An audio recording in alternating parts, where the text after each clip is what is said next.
Bryan Forrest here, host of Grindstone Workshop, the show where we make props and costumes from the mobile RPG Summoners War. You see, Robert texted me and told me to meet him here, but I am not sure why we're in this creepy alley, though. Hey.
Time to settle this once and for all. Bryan, you came out to support? I would never support you.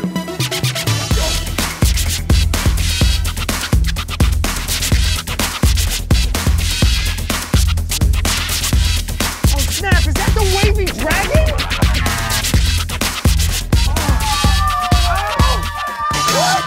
Oh, that was so great, man. Robert? Hey Bryan, you ready for this week's challenge? I don't know. This week, I want you to throw down with Diaz's flail. Oh, cool. But can that weapon smoke? I don't think it's old enough. What? No, like fog. Oh. I want fog to come out of that weapon, just like in the game. That makes a lot more sense, yeah. You've seen my moves. Let's see what you've got. Oh. If you're better than me, forget about the flail. Take the week off. Okay, yeah, game on. Do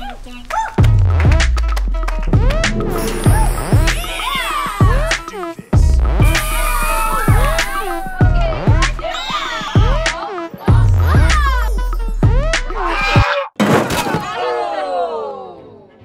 Do you need mouth to mouth? That's a yes.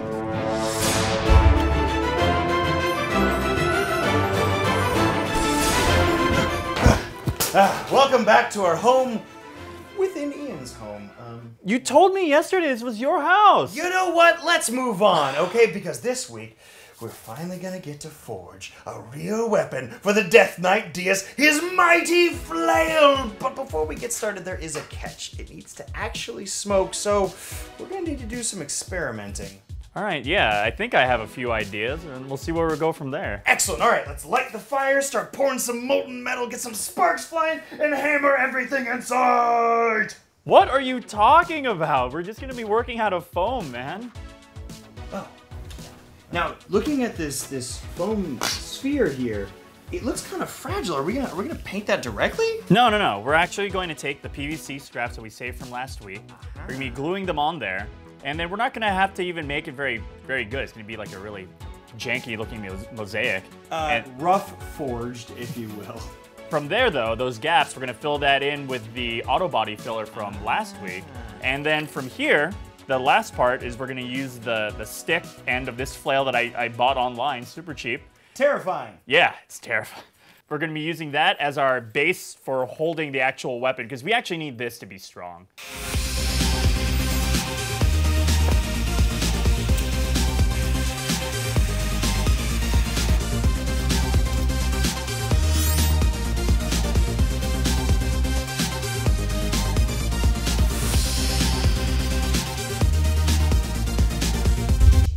Hot cut to get rid of these danger balls, and then Johnny's gonna use the rest for our actual weapon.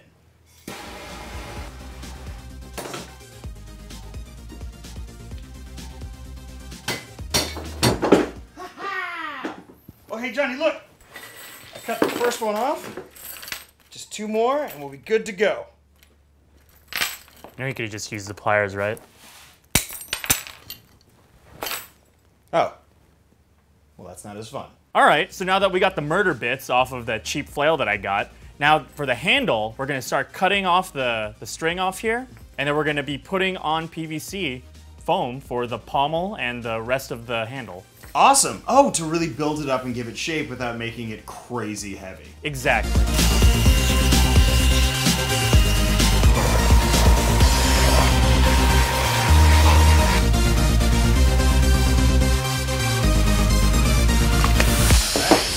So while the paint dries, how do you feel about going out back and throwing down with some real flails? I am really, really excited for that. All right, testing phase! Oh. Welcome to the testing space. I've collected quite a few delectable instruments for us to test. Holy flails. Were these real? Yeah, actually, that is a very common misconception that a lot of people think flails didn't exist in real history. You know, it's only a fantasy weapon or something like that. But with the advent of the internet and museums starting to digitize their catalogs, we've actually found a lot of examples in 15th century tapestries and art of these being used. They were still very rare, but they did exist, and they were actually kind of a modification of a farmer's thresher, you know, where they're actually hitting wheat and stuff with a big log attached to another log and trying to knock out all that wheat, thus separating the chaff from the wheat. Oh, thank you, Ian. All right. Hey, go grab his toaster. All right, I'll go get it.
Well, that was fun. Yeah, I love a good testing segment.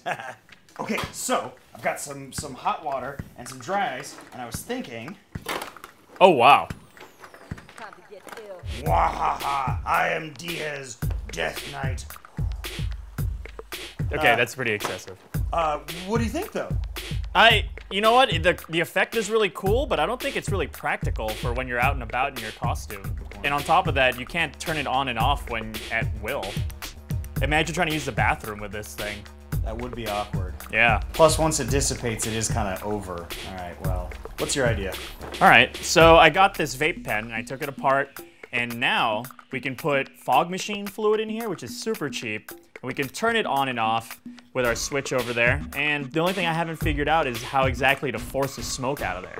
Oh, like we need some sort of pump or something that's going to circulate the air that as the fog is created is being pushed out of the flail. Exactly. And I put a small air pump right here, using fish tanks. So we push that in. So we got a little bit of fog coming out of there.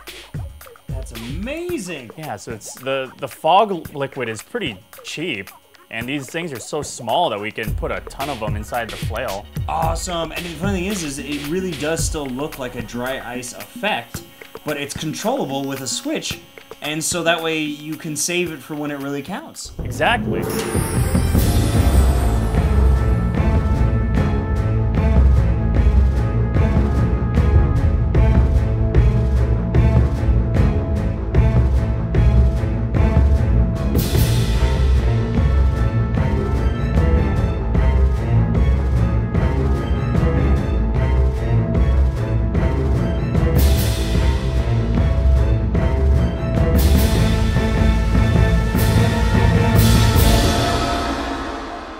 This was the most excellent day, and this cosplay is definitely coming together. Although I'm afraid that we probably won't be able to take the smoke effect to the convention, right? Probably not. They don't really look at very kindly on that. Yeah. What the? What do we do? Yeah, it was Bryan again. I took care of it. Yeah, you were right. He does scare off easily. How's Cabo?